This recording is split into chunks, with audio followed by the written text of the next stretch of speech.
Doctor Farrukh Salim साहब ये कह रहे हैं कि इंटरेस्ट रेट के अलावा कोई टूल होता ही नहीं है, तो गवर्नर स्टेट बैंक बेचारे जो कुछ भी कर रहे हैं, कभी कुछ वो ठीक है। डॉक्टर साहब, पहली बात तो यह है कि अब्बासी साहब अपने ज़माने के बड़े पाई के टीचर थे। और ये दुरुस्त है कि मेरे बच्चों ने बड़ा बड़ा फ़ायदा उठाया इनकी जो जो उनको तालीम इन्होंने दी। मेरे मेरे दिल में बहुत इज्जत है अब्बासी साहब की। स्टेट बैंक के हवाले से देखिए, दुनिया के सेंट्रल बैंक जो हैं उनके जो मेन काम है वो दो ही होते हैं, शराय सूद और मनी सप्लाई। ये उनकी रिस्पॉन्सिबिलिटी होती है। और जितने दुनिया में सेंट्रल बैंक्स हैं जो आजाद हैं इन थोड़ा सा दो, ऊंचा बोले। जी, दो, जितने भी सेंट्रल बैंक जो हैं जो इन दो पॉलिसीज के हवाले से आजाद हैं, उन ममालिक में पिछले 50 साल की माशी तारीख गवाह है कि वहां पे महंगाई जो है वो कंट्रोल में रहती है।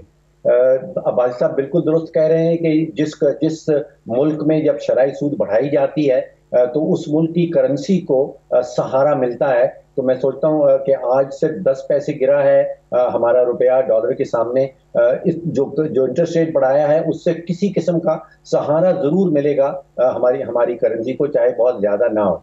और दूसरा ये कि इंटरेस्ट रेट बढ़ाने के नतीजे में जो मईशत का नहीं पहिया तो है। फिर नहीं, तो क्या वजह है कि गवर्नर स्टेट बैंक मसलसल इंटरेस्ट रेट को बढ़ा रहे हैं लेकिन करेंसी को कोई सहारा नहीं मिल रहा? जी, आप दुरुस्त फरमा रहे हैं कि बड़ी तेजी से इंटरेस्ट रेट को बढ़ाया गया है। सितंबर में 7.5 था, फिर नवंबर में 8.75, और आज हम 9.75 पे बैठे हैं। जो दूसरा रुख है उसी सिक्के का, जो हम तजारत की बात कर रहे हैं, उसमें है एक्सपोर्ट और इंपोर्ट के की तरफ से जो बोझ पड़ता है रुपए के ऊपर। पिछले महीने आपको याद है कि हमारी इंपोर्ट की फिगर जो है वो 8 अरब डॉलर से तजावुज कर गई थी। और पाकिस्तान की 74 साल माशी तारीख में हमने कोई महीना ऐसा नहीं देखा जिसमें 8 अरब डॉलर की हमने इंपोर्ट कर डाली हो। और हमारी एक्सपोर्ट्स जो हैं वो 2.5-3 बिलियन डॉलर के अराउंड घूम रही हैं। तो 5 अरब डॉलर का खसारा महाना की बेसिस पे पिछले 74 साल की माशी तारीख में आपको कभी नहीं मिला। तो दूसरी तरफ जो प्रेशर पड़ रहा है वो स्टेट बैंक की जिम्मेदारी नहीं है। स्टेट बैंक सहारा देने की कोशिश कर रहा है। जो एक्सपोर्ट इंपोर्ट हो रहा है वो स्टेट बैंक के डोमेन से बाहर की बात है, वो हुकूमती पॉलिसी है। और वो हमारी एक्सपोर्ट की अंडर परफॉर्मेंस है और इंपोर्ट्स की ओवर परफॉर्मेंस। अकील करीम रजी साहब, गवर्नर स्टेट बैंक को बहुत इफेक्टिवली डिफेंड कर लिया जनाब डॉक्टर फरूख सलीम साहब ने। अब आप बताएं हमें कि वज़ीर आज़म पाकिस्तान ये फरमाते हैं कि पाकिस्तान दुनिया का अभी भी सबसे ऐसा मुल्क है जहां चीज़ें सबसे सस्ती हैं। ये उन्होंने 9 तारीख को पेशावर में फरमाया। देखें, पाकिस्तान में चीजों को हम कैसे महंगा कह सकते हैं कि यहाँ अभी भी लोग अपना घर चला सकते हैं 25,000 रुपए में। तो 25,000 रुपए पे अगर घर चलता है तो ये महंगाई तो नहीं थी। महंगाई है ही नहीं। कह रहा हूँ कि जो नहीं, महंगाई जो हुई है वो तो पूरी दुनिया का सब्जेक्ट है ना, ये सिर्फ पाकिस्तान का तो सब्जेक्ट नहीं है कि हम सिर्फ पाकिस्तान को ब्लेम दें। आप दुनिया का कौन सा मुल्क है आप उठा के देख लें, अगर वहाँ इन्फ्लेशन नहीं है तो आप बताएं। तुर्की में 47% इन्फ्लेशन है। तो इस तरह बहुत सारे मुल्क हैं जो पाकिस्तान से बहुत ज्यादा इन्फ्लेशन है। लेकिन मैं आपको ये कहता हूँ कि इन्फ्लेशन जब आता है तो उसको मैनेज करना पड़ता है। हमारी ग्रोथ लास्ट ईयर आई थी जो कि लोग मान नहीं रहे थे, और जब भी ग्रोथ आएगी आप एक बात ध्यान में रखना, इन्फ्लेशन आएगा। ये पॉसिबल नहीं है। अच्छा, ये मुझे बताएं कि जो इंटरेस्ट रेट 9.75 पे चला गया है, 9.75 पे चला गया है, ये इंटरेस्ट रेट कहां जाके खड़ा होगा? मैक्सिमम कहां तक जा सकता है? मुझे नहीं लगता कि अब यहाँ से इंटरेस्ट रेट बढ़ाने की जरूरत है। मैंने कहा ना कि आज जो ट्रेजरी बिल्स का जो ऑप्शन है और पीआईबी का ऑप्शन ये इंडिकेट कर रहा है कि अब इंटरेस्ट रेट डिक्लाइन की तरफ जाएगा, इन्फ्लेशन के नंबर नीचे आएंगे, अब ऊपर नहीं आएंगे नंबर। और मैं ये समझता हूँ कि स्टेट बैंक ने शुरू में भी इंटरेस्ट रेट बढ़ाए थे और बाद में जब इन्फ्लेशन के नंबर जैसे ही नीचे आए तो उन्होंने इंटरेस्ट रेट को नीचे किया। तो मैं ये नहीं समझता हूँ कि अब जो सिचुएशन है, मैं समझता हूँ काफी बेहतर सिचुएशन है। अगर आप पिछले हफ्ते से आज अपने आप को कंपेयर करें तो हम बेहतर कंडीशन में आ गए। हाँ। और ये लेकिन अकील करीम रजी साहब, उस वक्त तो आईएमएफ का प्रोग्राम सस्पेंड हुआ था, तो गवर्नर ने हिम्मत की और इंटरेस्ट रेट लेके आए थे 7% पे। देखें, मैं आपको बोलता हूँ ना कि आईएमएफ प्रोग्राम भी हमें हर्ट करता है। हमें जब पैसे लेने पड़ते हैं वो वहां जाते हैं, वहां हमें सख्ती फेस करनी पड़ती है।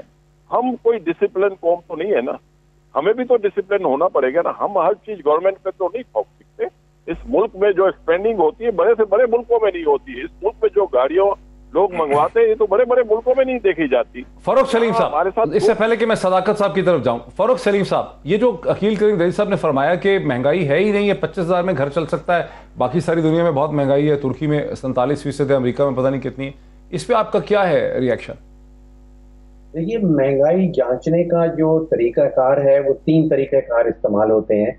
एक तो आप देख सकते हैं कि आपके रीजन में, आपके जो इर्द गिर्द आपके हमसाए ममालिक हैं वहाँ पे क्या हाल है। मैंने चेक किया है कि जो सार्क कंट्रीज हैं, 7 ममालिक हैं उनके अंदर, वहाँ पे सबसे कम जो शरह इन्फ्लेशन है, इन्फ्लेशन महंगाई की शरह, वो मालदीव्स में है, वो 2.2 है, नेपाल में 4.2 है, इंडिया में 4.3 है, बांग्लादेश में 5.4 है, और पाकिस्तान में 11.5% नवंबर में हमने जो इन्फ्लेशन रेट है वो देखा है। तो हिंदुस्तान में 4% है शरह महंगाई।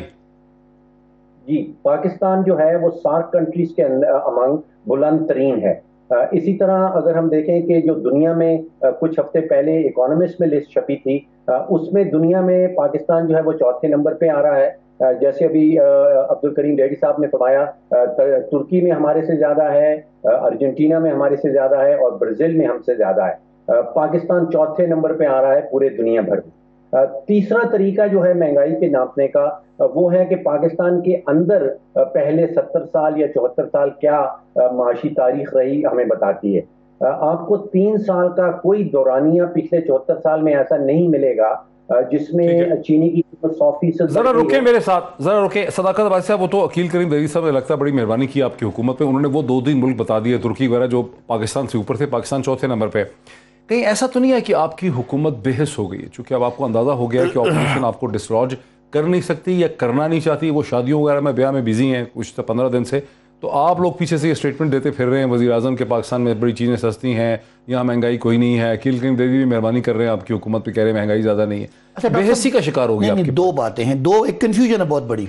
क्या? जब आप लोग महंगाई की बात करते हैं, आप वो शरह महंगाई की बात करते हैं जो मुख्तलिफ मुल्कों में है और उसका पाकिस्तान से कंपेयर करते हैं, और जो लोग कहते हैं पाकिस्तान आज भी सस्ता है, वो शरह महंगाई की बात नहीं करते। मैं आपको मिसाल देता हूँ, एक चीज़ है 10 रुपए की मिलती है पाकिस्तान में, एक चीज़ वही चीज़ किसी और मुल्क में 40। पेट्रोल हिंदुस्तान में मैं जरा पहले मिसाल दे दूँ, एक चीज़ पानी की बोतल है यहाँ 10 रुपए की मिलती है और वो अमेरिका में 40 रुपए की मिलती है। अगर ये 10 से 12 की हो गई है ना, ये 30-35 रुपए, मैं वैसे कह रहा हूँ 10 से 12 की हो गई है ना, इस कप की बात कर ले, खाली कप 10 से 12 की हुई है, कितने फीसद है? ये 20% महंगाई है। और अगर वो 40 से 42 हुआ है ना, तो वो 5% महंगाई है। आप ये समझे, वो 5% महंगाई है। तो मैथ्स अच्छा आपका। मैं आपको बता रहा हूं ना, अब हम वो कह रहे हैं कि उनकी महंगाई, उनकी चीज 40 से 42 रुपए की हुई है और उनकी तो महंगाई 5% है। हमारी डबल रोटी जो है वो 10 रुपए से 12 की हुई है, हमारी तो 20% महंगाई है। दोनों बातें लोग ठीक कह रहे हैं। पाकिस्तान की अक्सरियती चीजें, इसका मतलब यह है कि इससे पीछे की जो हुकूमतें थी वो आपको आप यही कह सकते हैं कि पिछले 50 साल में जो चीजें यहाँ दुनिया से सस्ती रही हैं, अगर डबल रोटी 10 रुपए से 12 की हुई है, उसमें आप सियासी पॉइंट निकाले, मैं आपको टेक्निकल जो बात बता रहा हूँ, दोनों लोग ठीक आपने यही बताया ना कि अगर चीजें यहाँ 10 रुपए से 12 की हुई है तो महंगाई का शोर पड़ गया, परसेंटेज बढ़ी आई होगी। उधर 40 से 41 रुपए की हुई है या 40 से 44 की हुई है, तो वज़ीर-ए-आज़म महंगाई है। तो वज़ीर-ए-आज़म क्रेडिट ले रहे हैं कि तारीखी एतबार से पाकिस्तान में चीजें सस्ती नहीं, वज़ीर-ए-आज़म आज भी कह रहे हैं पूरी दुनिया में महंगाई है, लेकिन आज भी पाकिस्तानी दुनिया के मुकाबले में चीजें सस्ती खरीद रहा है। अगर आपने इसका कंपैरिजन करना है, मैं डॉक्टर अपना फारूक साहब को भी कहता हूं कि आप एक सर्वे अभी चल रहा है, बाकी सारी दुनिया में महंगा तरीन मुल्क इस वक्त कौन है? 3,500 है। एक बंदे के पास $100 है ना, वो $100 में सबसे ज्यादा अनकंफर्टेबल कहां पे है, सबसे ज्यादा तकलीफ कहां पे है? वो उसको इसराइल में है।